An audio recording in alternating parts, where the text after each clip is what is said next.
this computer. Perfect.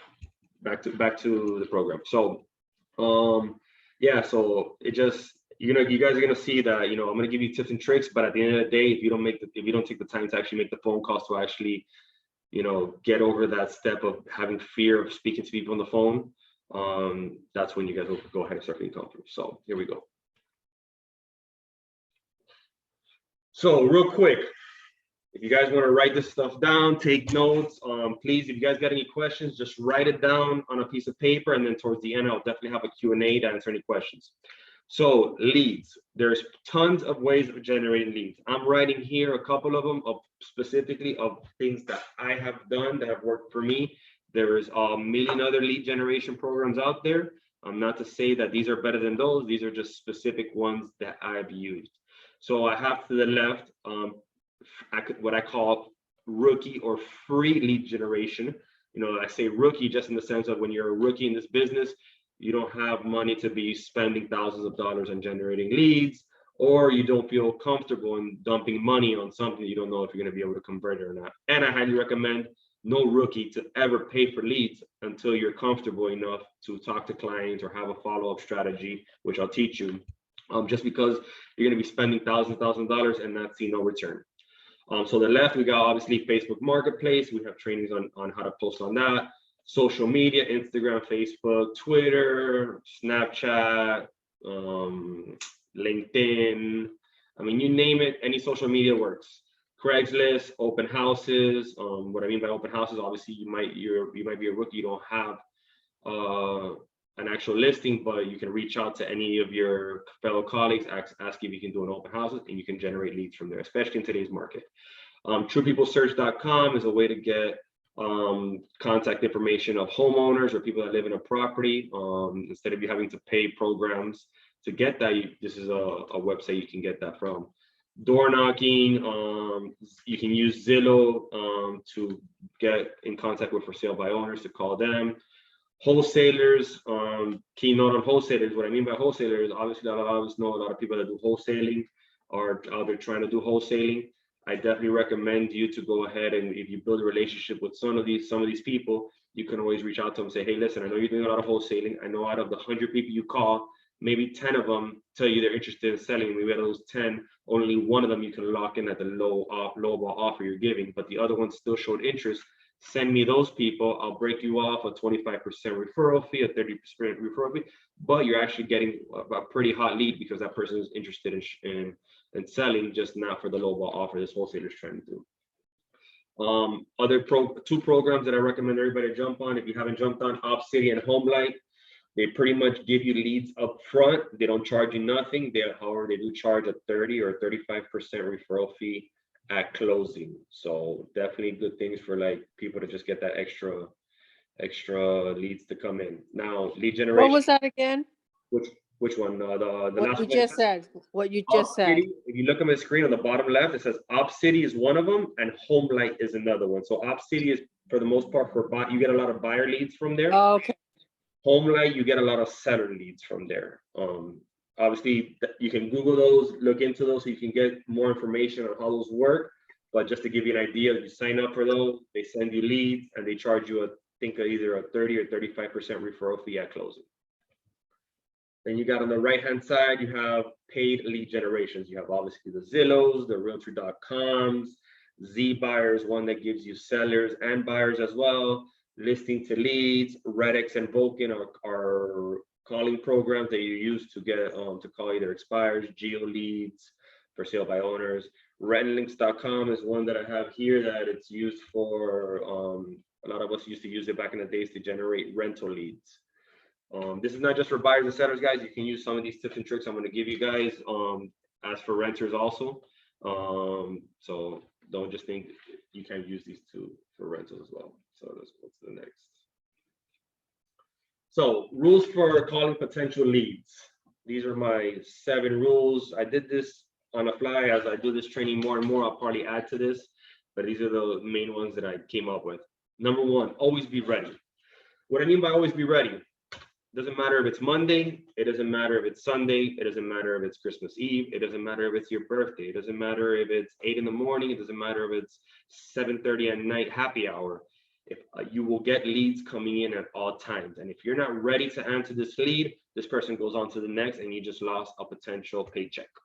So always be ready. And when I mean by ready is already be in the mindset of when you get calls in, you already know more or less how you're going to respond to that call. You already know the type of questions you're going to be asking.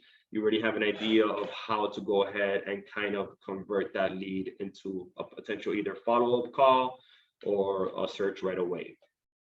Number 2, create a script you can comfortably refer to. A lot of us make this mistake on going to Tom Ferry or Googling these crazy scripts that's like, hey, how are you doing? What if I can net you an amount back that still covers my commission? Guys, that is garbage. I'm not to say that you can't use some of that stuff, but create your own script. People can tell when you are being genuine or you are being fake. So I always tell people, I don't mind looking at the scripts and getting scripts, but use those scripts to create your own script that's natural to you. So it seems like if you're having a natural conversation with this person, not that you sound like a robot. Yeah, so that's pretty much it as far as scripts. Number 3, create a follow-up system. All this is garbage if you don't have a follow-up system. What I mean by follow-up system, obviously you have to have things in place for the type of lead you get in. If it's a person that's serious, hey, listen, I'm looking every single day, I want to submit offers every single day, you have to have a sort of follow-up system and knowing how you got to treat that client. If it's someone that says, hey, listen, you know what, I just started, I'm looking into it, you have to have a follow-up system for that person. If it's someone, even if they say, hey, listen, you know what, I thought about it, but maybe I'm holding off, maybe I gotta wait a month or two, you have to have a follow-up system in place, whether it's, which I'll give you guys ideas, whether it's having an Excel sheet or actually having a CRM.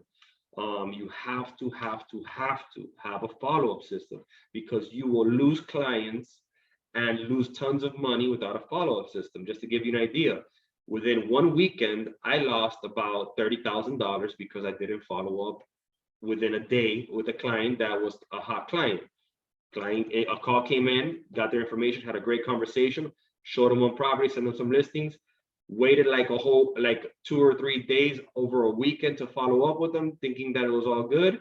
On Monday, when I called them up, both clients had gone to a new construction Lennar and ended up signing a contract with them. And this was in the good old days when Lennar was actually paying anywhere between 4 and 5%. So I lost about $30,000 to $40,000 just because not having a follow-up system.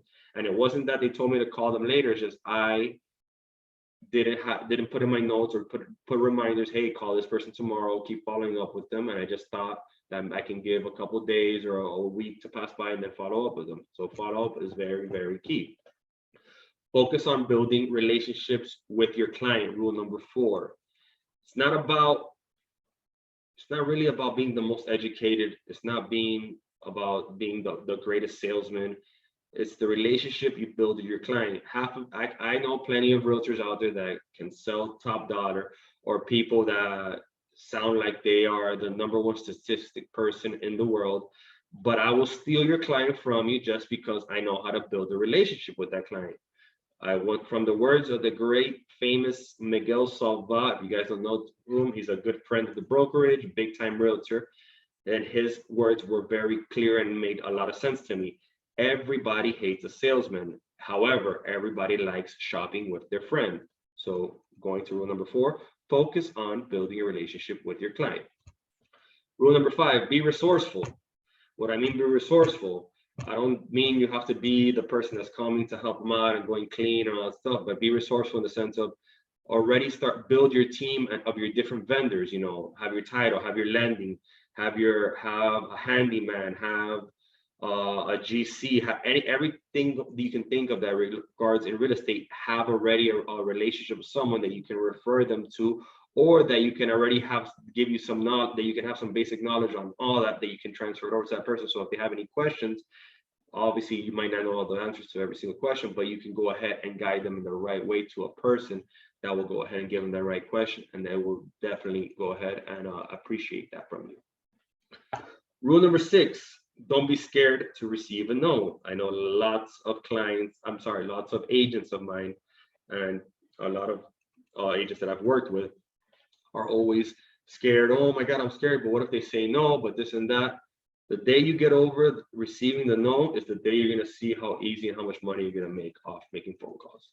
And number 7 goes back to one of the rules we have. Follow up is key. To give you an idea, I've had a lead come in, and I thought everything was good, showing property, getting ready to submit an offer. When I send him the offer for him to e-sign, he disappears on me.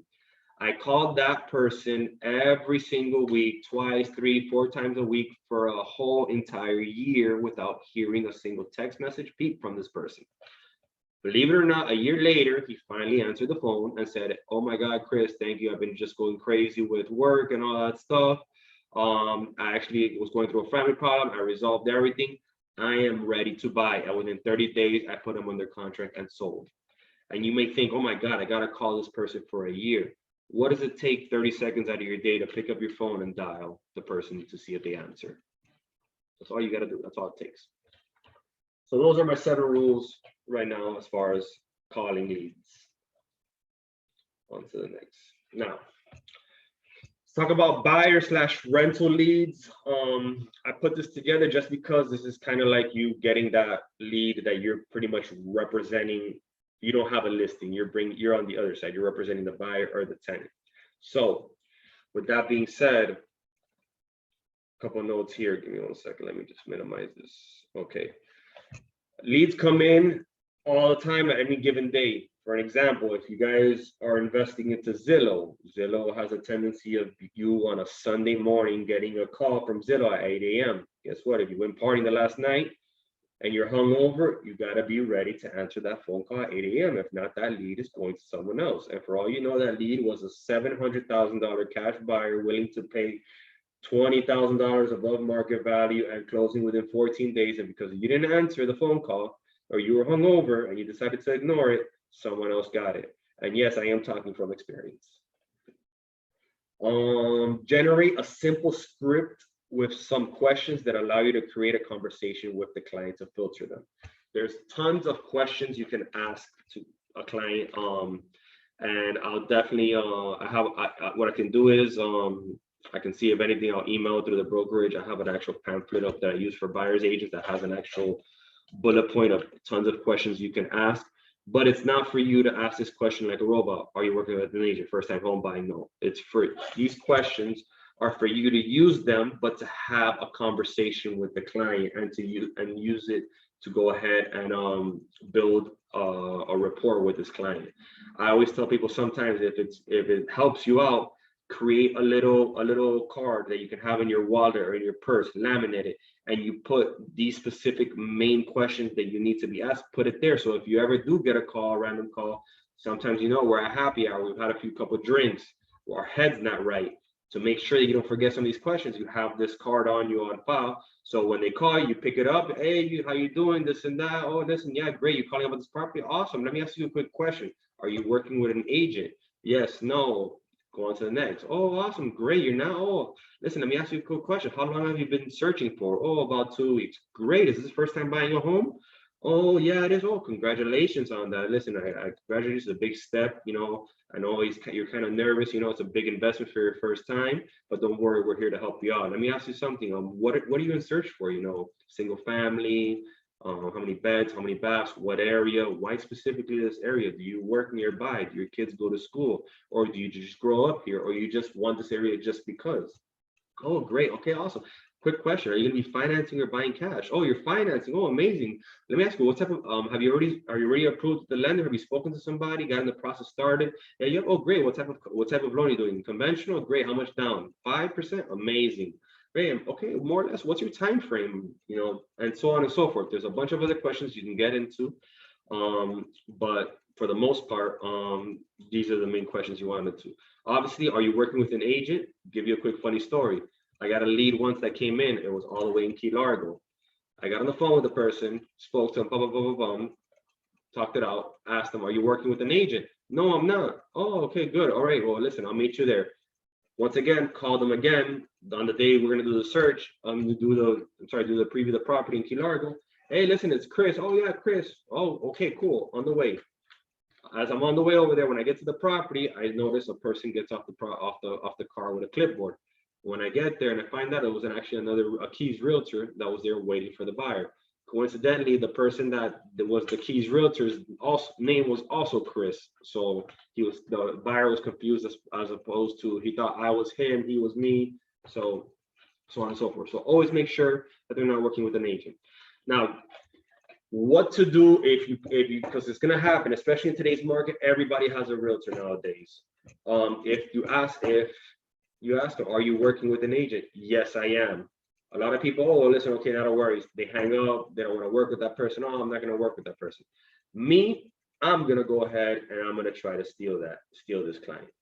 How can you go ahead and steal a client? Well, simple. You ask these simple questions. Are you working with an agent? Yes.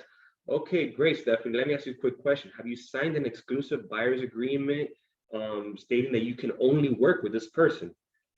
9 out of 10 times, or 10 out of 10 times, they're always going to tell you, no, I haven't. It has yet to happen to me to this day.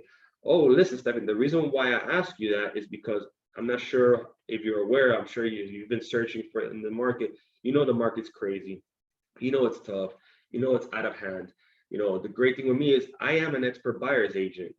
I have successfully gotten clients of mine under contract and gotten them into a home in today's market with 25 competing offers, just because I know certain ways. I have good strategy in how I go ahead and I write up my offers that make it more appealing for a listing agent to accept, and most likely to get my offer accepted. On top of that, I do a lot of investigative work with listing agents. For the most part, I either know the listing agent or know someone who knows it. So I always build that relationship with that person so we can go ahead and find out exactly what we need to do to get this house under contract, so we don't miss out on this house for $1, $2, $3,000.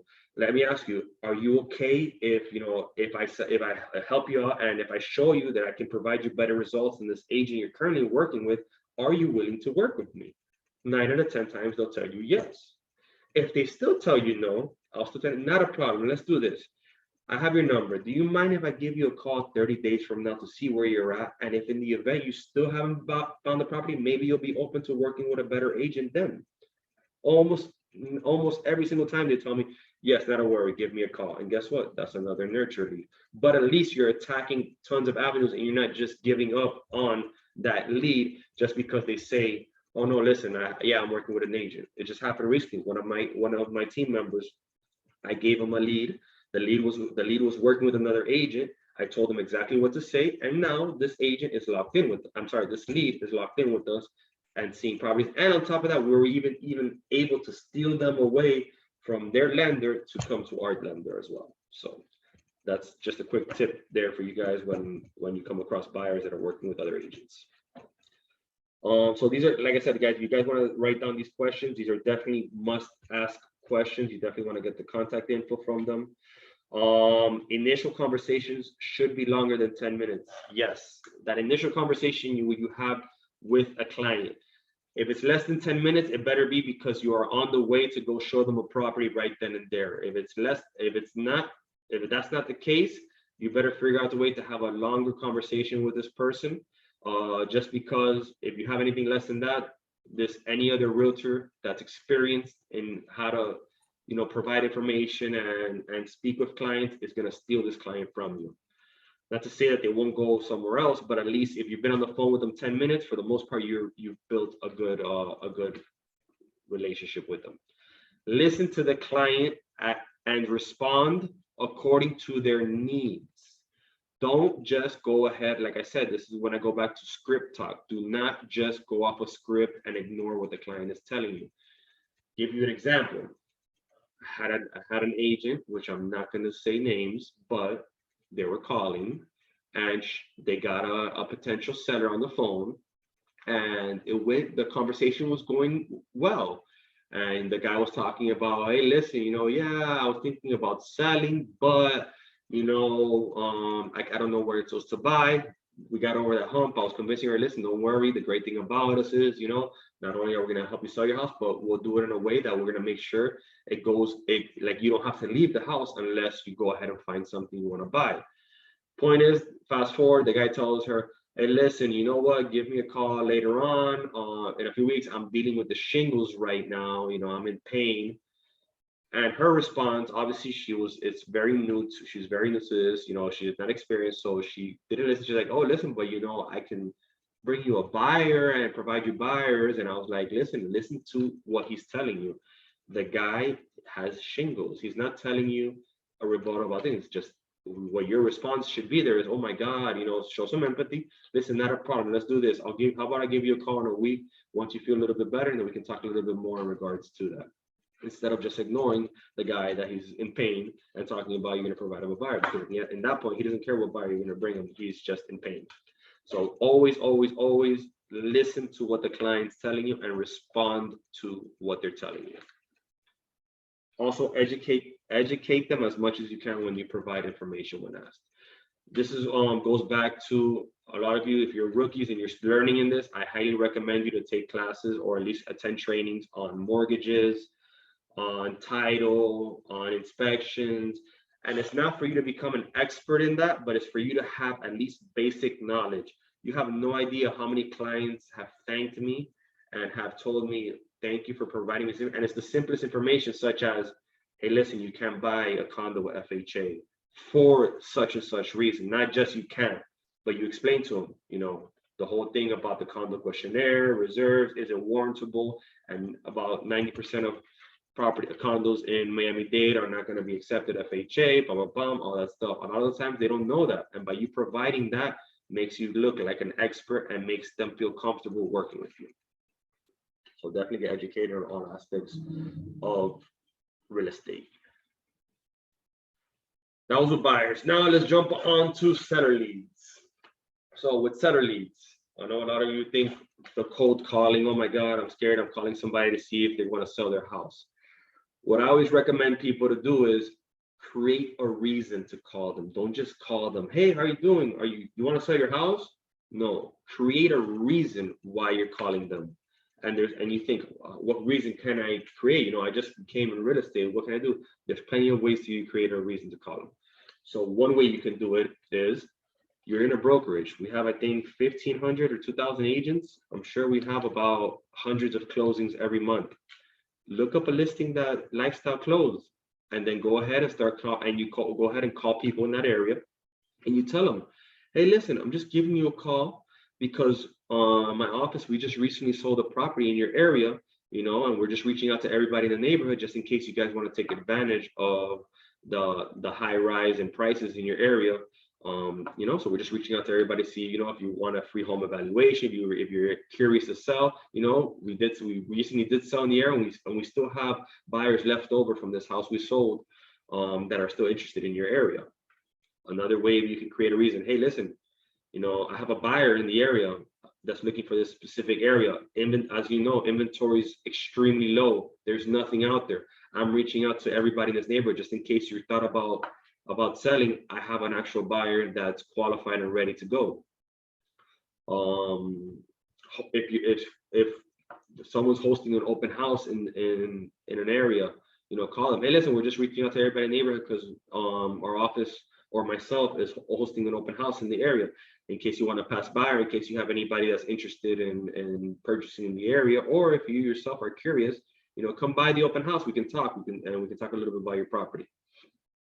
Or if any type of listing is in the area, if the brokerage for example, one of my listings, that I can have, you guys can go ahead and call the neighbor, like, hey, listen, one of our agents in our office has a listing nearby in your area. He's telling me there's tons of action there.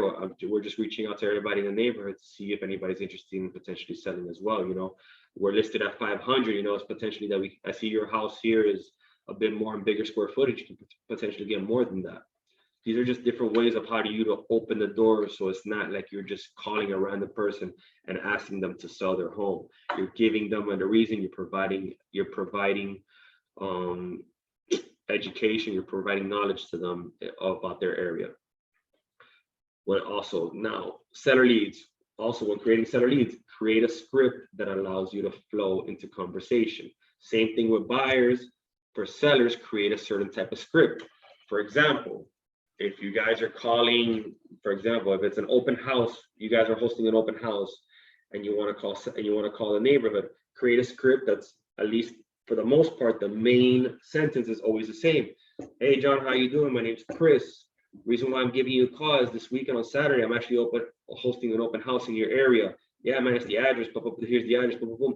Listen, we're gonna have some beverages. We're gonna have some food. Come by and check out the property. And I don't know if maybe you have any family members or friends that are looking to in this area. Feel free to send them over my way. And or if you just want to pass by and check out the property, come by. This and that. You never know what that can lead to. For all you know is you ask, oh, how much is it selling for? You tell them the price. Oh my God, that's expensive. That's crazy. I wonder what my house will sell for. Oh, listen, you know what? Let's do this. How about you come down on Saturday and we can talk in person. And right then and there, you could get a potential listing. As far as the script, creating the script, it's not going to be something where you create something one day and it's going to be golden. It's going to take time. It's just going to be trial and error. You're going to create a script and you're going to feel like, damn, this doesn't work. And then you're going to add something to it. Main thing, do not sound like a robot. Keep it simple, keep it sweet, keep it straight to the point. Don't be out here trying to get too creative with it. Another thing, create a game plan when calling sellers. If you want to call a neighborhood and you want a specific neighborhood, I don't know if some of you have attended Carl Hughes Chasing Whales, but a great thing that he does is he attacks certain areas or certain specific types of properties. But the night before he does his calling, he'll go ahead and he'll gather just, basic information of the neighborhood, the average price per square foot that has sold, the difference between waterfront and non-waterfront properties, new construction, what's the price per square foot they're selling for, what's the average sale in the area, maybe do a little bit of information as far as what are the schools in the area, maybe some local restaurants or something like that, just so when you're calling these people, you actually sound like a professional or like an actual expert of their specific area. That's if you specifically want to call a neighborhood. Another thing, don't be shy to ask for the listing appointment. Don't be shy to ask them, hey, are you interested in selling? Oh, listen, okay, yeah, you know what, I actually thought about it, this and that. Don't be shy to just get straight to the point. Hey, listen, Bill, let's do this. I'm actually going to be in the area tomorrow between 3 and 6. You think I can pass by the house real quick? No strings attached. I'm not here to force you into anything. I just want to pass by the property, check it out, get to meet you in person so you can see me face to face. And and just be able to provide you with some information, just in case you do in the near future want to sell. I want to be able to give you all as much information as I can possible for you to be able to make that decision. So you want to get them face to face. One good thing also I always recommend people to do, every time you get a rebuttal, something that a seller or someone when you're calling gives you, and you get stuck, you're like, and you don't know what to respond or how to respond, that you freeze. Write that down. So then later on, you can go ahead, maybe you have a conversation with a colleague or somebody, and you can figure out a way of how to respond to that in the future. And so you don't get stuck. Create a follow-up system. Once again, it goes back to the follow-up is key. Now with sellers, I would say it's a bit different than buyers. Buyers, for the most part, is just nonstop calling them, sending them properties, reaching out to them, all that stuff. Sellers is a bit different. I like to, once again, referring to my great friend Carl Hughes, he likes to attack by air, land, and sea. What do I mean by that is, I make that initial phone call. Once after I have that initial phone call, depending on how the conversation went, I'm going to follow it up with a text thanking them for taking the time out of their day to have a conversation with them. Probably send them a little e-card, give them a little bit of information, probably provide them there with my Zillow profile so they can go ahead and see my past sales. Maybe if you have a website, include that in there just so they can see that. Then I'm going to follow up with a mailer directly to their house with my picture, some information, something as simple as thank you for speaking with me the other day. I look forward to speaking with you or seeing you. If it's something where maybe I went on an actual listing appointment, right away, as soon as I get back, I have already a mailer set out to send to them saying thank you for inviting me to your house. Once again, then I'll go ahead and follow up with them with another call. And after I have that call, maybe another week later, I'll send them an email with an updated market report. Maybe after that, I'll have them a week or 2 weeks later, 3 weeks later, I'll have them set up in a system where I'll check their area, see if anything has sold in the area, send them a mailer to their house. Hey, listen, just sold in your area 2 new properties. The price per square foot has actually gone up by 10%. Just to want to give you that. And then when I go ahead and keep making those follow-up calls, I can refer back to those mailers. Hey, by any chance, did you get my market report I sent you the other day? Yeah, crazy. You saw how the prices just shot up again by 10%. So it keeps the conversation going with that person. You don't sound like an annoying person that's just calling them. So that's that for sellers. Let me see what else. Okay, now I'm going to talk about real quickly as far as tools you can use to help you out with callers. So tools for follow-up systems. If you're a rookie in the agent, or you're just old school like me, or maybe you don't have money right now for a CRM, an Excel sheet is very simple. I've been using an Excel sheet all my entire life until now. I got to get off the Excel sheet and jump on the CRM. Just because once you start getting 300 leads, you need to have an actual CRM to keep you in track of that. But an Excel sheet works just fine in the beginning. CRMs to look into, Follow Up Boss is sworn by God, by everybody I know, that it's game changer. I highly recommend everybody to that. Total Brokerage is one that we've had before. If you guys were with us, if you guys been with us for a while, we've used that one. I know Pablo has talked good things about it. I've heard of one called Boomtown that's pretty good. There's other ones out there, but these are the main ones that I've heard of that are good. Follow Up Boss is by far, to me, what everybody swears by. As far as marketing, you can use Canvas to create little digital marketings for your social media, stuff like that. If you want to get creative, there's Photoshop. LRIcloud.com has also some marketing material you can use as far as to be able to post up on your social medias and stuff like that to generate leads. These are some audiobooks that I highly recommend everybody here to jump on. It definitely teaches you how to speak to people. It's been a game changer with me, in the sense of how I negotiate with people now and stuff like that. Never Split the Difference is my number one by far, as far as learning how to negotiate, how to talk to people, how to get what you want. Seller Be Sold, another one, game changer. How to influence friends and how to win friends and influence people. It's good. I just, make sure you drink coffee when you listen to it, because it's very monotone. It can put you to sleep.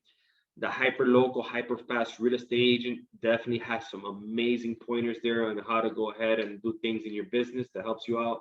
Limitless is also another one that's good. I have it there twice. I don't know why. But yeah, those are pretty much going to help you out with getting on the phone, learning how to speak to people and negotiate, and how to build rapport with them. And here we go. So rules to live by. Follow up is life. That's the number one rule. If you don't know how to follow up, forget about it. You're not gonna make money. Always be available. If you're not available, guess what? Myself or someone else is, and we're gonna make your money. Don't overthink it. A lot of agents I've noticed, when I tell them to make calls, they're there, like, especially with seller leads, they're there like before they even make the call. They're looking at the house, they're checking the square footage, they're seeing how much taxes, they're seeing, how much they bought it for, this and that, and they want to check comparables and all that stuff. And then they go ahead, they spend about 10 minutes gathering all this basic research, and then they make the phone call, the person doesn't answer. And then before you know, you've been doing this for 2-3 hours, and you've only made 10 calls. Yes, guys, study stuff, get basic knowledge, all that stuff, but for the most part, just make the phone call. Another rule to live by: never ever give up. I know it sucks. I'll give you a testimonial. I don't know if he's on this thing or not. Jonathan Castro, my man, one of my mains on my team, making nonstop phone calls left and right, going to listing appointments, and wasn't seeing nothing till one day he landed actual listing. We went ahead, we locked it in, and within a span of 2 months, he got 3 additional listings. The one we locked in was for $350. He got a $750,000 listing. He got another $685,000 listing, and he has a $465,000 listing, all in a matter of 2 months, just once he got the flow of it. So don't give up. Keep calling, keep making those phone calls. And it's not something where, guys, you do it once a week and you expect to see results. Not to say that you might not get lucky, but if you're consistent in making phone calls, consistent on your follow-up, and do this on a nonstop basis, I promise you, you will make money. One of the quotes here is that I have here is plain and simple: keep on calling. You can make 100 calls in 2 hours. Sounds like crazy, right? But guess what? All it takes is one of those calls to make you $10,000. And you think 2 hours worth of work isn't worth $10,000, then I need to do whatever you're doing. And with that, guys, I am pretty much done. I think I was pretty quick. Let me exit this real quick. I'm gonna open up the floor now to questions. Hey, yo, what's poppin', people? My man is on this. All right. So, Nin, thank you. Like, really, the only to your point is like I was super frustrated at first. It took me 11 months to get one listing, but in those 11 months, it was not 1 hour of calls in 11 months. It was quite a few. The one thing that I really got from this, from George, from Nin, from Boski, from all those people, was that you just have to you just have to really keep drilling it and drill, because if you, I'm not sure if you mentioned the compound effect book, and then it's No, I like, didn't. I actually didn't. I don't think I've read that one though. That's on my list to do's. if what that one book taught me was just like every small action in our case is just making calls. Like you may not see any effect like in the short term, which because I was not seeing it. And maybe in the medium term you may not see anything. But when you start seeing the effects is when you start getting more comfortable. I know like some of us, like I know, not to call you out, Steph, but I know some of us like are not very comfortable on the phones. I was not at all. Like we're trying to do scripts at first. I know I was trying to do every Tom Ferry, every YouTube script I could find. But it wasn't, I just never felt comfortable or natural doing it. But the more calls that I made, the more it became more of a conversation. And just like, I was like, you know what? Fuck it. I'm going to talk to these people like they're my friends. Like I know them. And because what else do I have to lose? I have nothing to lose in these calls. Because I was just trying to get to a no or a yes as quickly as possible just to make more calls. And when I started doing that, that's when it still started flowing, like to Nin's point, I got those 4. And then I'm working on another one that's for this weekend. And it just like now becomes more comfortable, right? So just keep calling and set yourself a goal. If you don't have a goal of how many calls you're gonna make in that day or that week, it's just not going to materialize. And nobody's gonna follow up on you and be harder on you than yourself. And that's pretty much my 2 cents on that. Thank you, Johnny. I appreciate that. To go back and forth in regards to the calls and being comfortable, guys.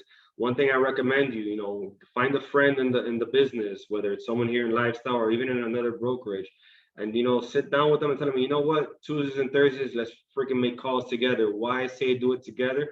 It's a lot more motivating when you're doing calls together with somebody, because you could, especially maybe you don't get no yeses, but if that one person gets a yes, believe it or not, even though you're not getting that lead, you learn off what that person did and you see how that person got the yes, and you may be able to use and go off of that person's conversation onto your next one. So that definitely helps out if you start calling together with somebody. Open the floor to anybody got questions or want to chime in, feel free. Yeah, Nin, I was gonna ask you I came in a little late, so I was gonna ask, do you have the recording of it? Like you're gonna be I hit record. I hope it's recording. Yeah, it said in the beginning when I joined that it was being recorded. Yeah, I recorded. Yeah, it's recording. Yo, it was great though. Like I got there, I started listening around 6:20, 6:30, and you said some good stuff though. So thank you. No problem. Anybody got questions? Come on, don't be shy, people. Follow up. Then quick question, do you guys usually when calling seller leads, do you guys see more results off expires or geo leads? To be honest, I have yet to dabble into the expired, just because I have so many of the leads of geo leads, or like I do Z buyer. Not to say that you can't go off expireds, but it's just, I feel like there's so little expires nowadays that I just don't go after those.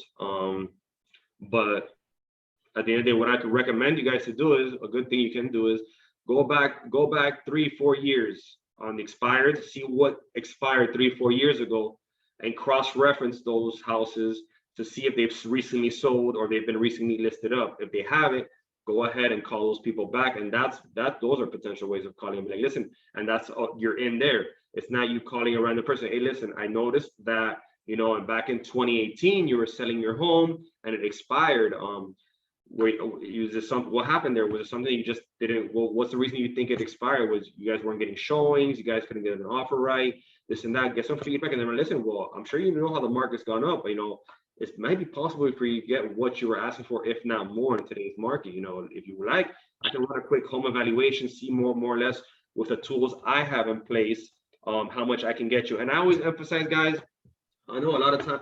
I know, listen, at the end of the day, the market dictates whatever is going to happen with a property. But what I always tell people is, I don't say, listen, the market is. I always say, listen, your house is worth XYZ, but I can get you this amount. Make yourself valuable. Don't make it seem like the house can get that. Make it seem like the reason it's going to sell at this price is because I'm the one that's selling it, not because you just listed it up. Overprice, over deliver. Over promise, over deliver. Yeah, listen, we had I almost had you know what, I can't say nothing right now. It's working, man. It's working. Anybody else? Questions, guys? Come on.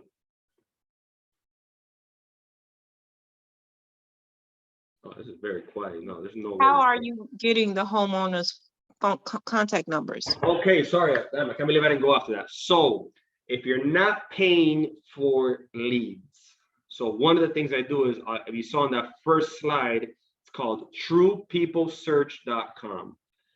You look that up. When you open that website, it's gonna go to a main menu. Then you have either search by name, or they're gonna have a tab that says reverse address prospect, something like that.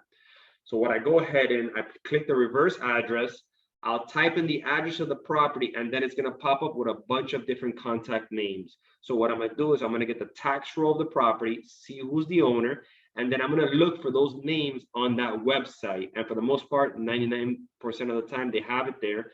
And it's basically gonna pop up anybody that has something to do with that property. So it could be a tenant, it could be someone that used to live there, but for the most part, the owners do come out as well. I'll click on there, and hopefully their contact numbers are gonna be there, and I'll call them like that. It's kind of a longer process than these other programs that you pay for. But like I said, if you don't have the money for it right now, you want to make sure you do some things at least in an organic way. This is definitely a way where you can get in contact with homeowners without having to invest in something. It's just going to take you a little bit longer. Thank you. No problem. I have a question. Go ahead. What are like a few things that you bring up to convince somebody to sell their home when you're just randomly calling them? I never convince someone to sell their home on the phone. I convince them in person. My job when I'm on the phone is to get in the kitchen. My job is to get into the house and get a face-to-face with them. You're never going to convince someone to sell their house over the phone. But you might convince them like, oh yeah, you know what, you're right, I actually am interested in selling or whatever, but they're not totally sold on the phone. You're going to convince them in person. The idea is to get the listing appointment with them. Okay. So let's say you already have some. You were saying something? Hello? Yeah, go ahead. Yeah, let's say you have somebody that's interested in buying their home. Would you bring that up over the phone? Absolutely. Like, I would definitely tell them, listen, you know what, I actually have a buyer that might want your house. All I got to do is pass by, check it out, just to not waste their time. A lot of times people will be like, oh, no, listen, I got pictures. I can send you pictures. My rebuttal back to them will be like, listen, pictures don't do justice. And at the same time, listen, I'll be honest with you. I would love to work with you and sell your property. But at the same time, I'm not going to just take my buyer randomly to your house, waste his time when I know exactly what he wants, because if I keep taking him to a property and wasting his time, making him take time out of his day from his work, he's going to get pissed off on me because I took him to a house that I off rip. If I would have just came here myself and I would have filtered it out, I would have just told him, hey, listen, no, it's not for you. But now the fact that I took him to a property without myself first filtering it out, now I wasted his time, and guess what? I might potentially lose him as a buyer. So that's because a lot of sellers will hit you up with I have pictures, or like you can look through pictures, or with this and that. You don't have to come to my property. No, listen, unfortunately, I do have to come to your property. And realistically, you are going to go and filter it out for your buyer, but you're also going to go in there because you want to talk to them in person and then potentially lock them in as a listing later. Okay. One more question. But with this pandemic, some people are uncomfortable with people walking into their homes, and you could kind of sense that, uncertainty when you're on the phone with them sometimes. Like, they don't really want to invite random people into their homes. How do you kind of like mitigate that, or work around that if you ever sense that, or they bring something up about that? Amazing. I'll tell them, listen, let's say their name is Joe. Listen, Joe, I totally understand your concerns. The great thing about me is I'm not going to just let anybody in your home. I'm going to filter out these people to make sure that these are actually the legitimate, serious buyers that are not going to be wasting our time, to limit the amount of people that come into your home. On top of that, sir, even better yet, what I'm going to do is, if you don't mind, if you have time, what I like to do is I would go ahead and we'll get your property. We'll list it up on a Monday or on a Tuesday. It's going to generate tons of traction. Tons of people are going to want to see it. And what I'm going to do is, instead of having different showings every single day, I'm going to push all these showing to one specific day, which will be most likely on a Saturday from the hours of 12 to about 3 or 4.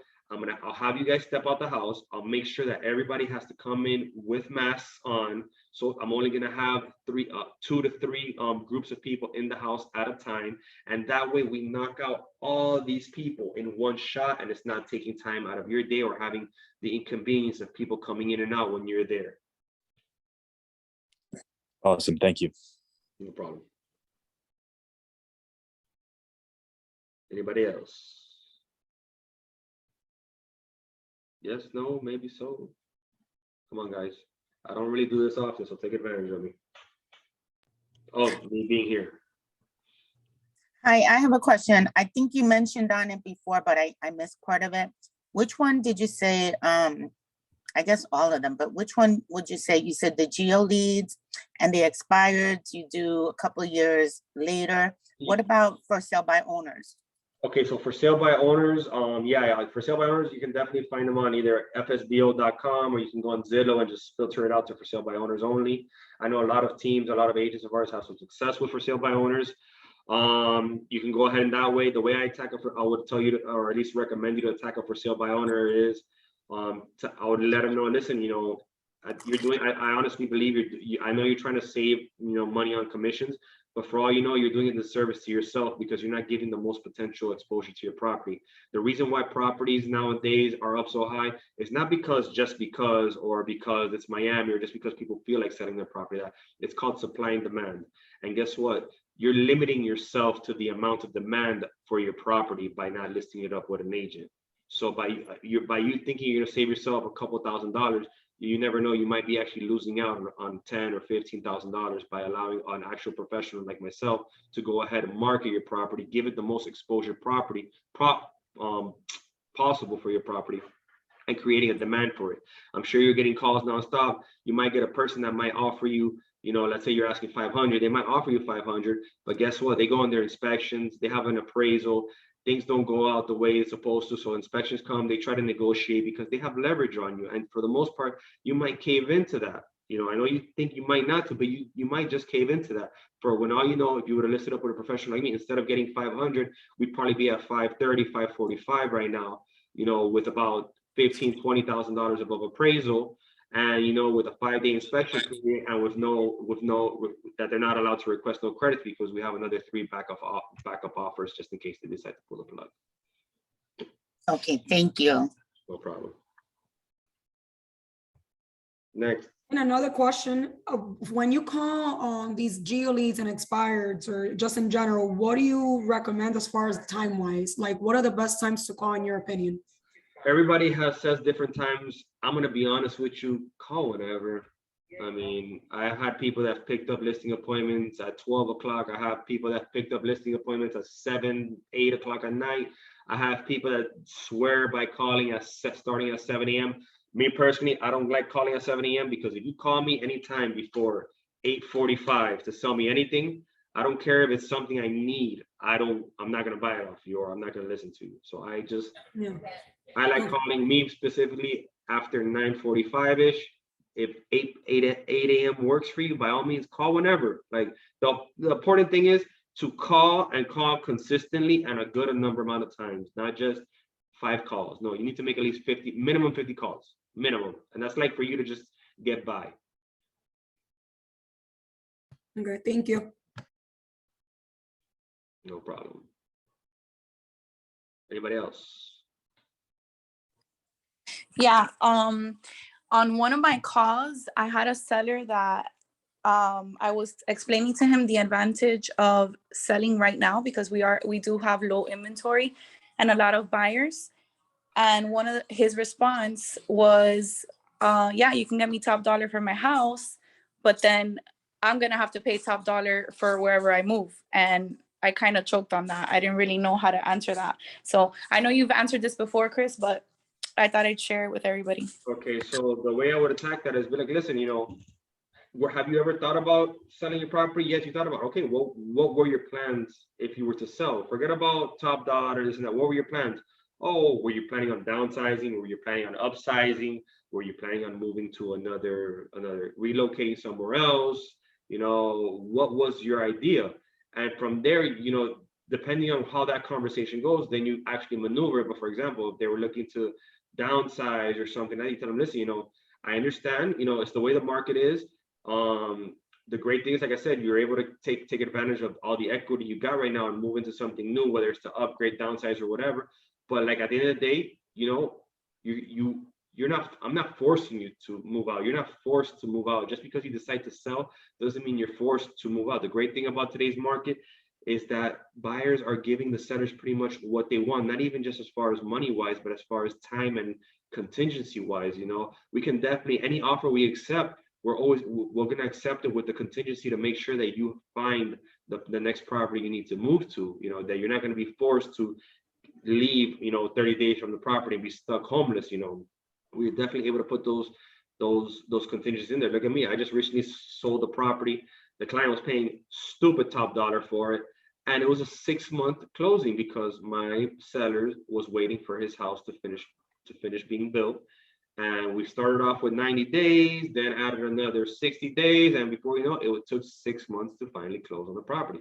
And he still stayed on the property the buyer gave him 30 days post occupancy free of rent, just because he wanted to close. So you could always tell sellers, listen, I understand you may not see nothing now, but the great thing about it, just like I just found out about a property that you're thinking about selling, I can find other properties that are maybe not on the market. I can find you a potential property that fits your needs off market just by the way I'm doing this. And we go ahead and we make sure that we maneuver and structure the sale of your home to tie in with the purchase of your new property.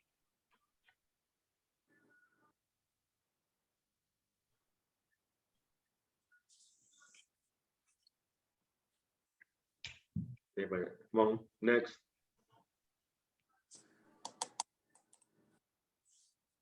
No, nothing else? Sure, nobody else? Going once. Going twice. All right, sold. That's it. You guys have a great night. Thank you guys for joining in. I hope you guys learned something.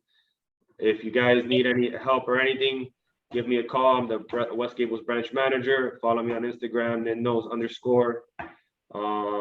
Text me, message me. You guys have any questions? I'm free all the time to help you guys out. Thank you so much for your time, Chris. No Thank you, problem. Nen. Anytime. You guys have a great day. You too. Bye. Bye.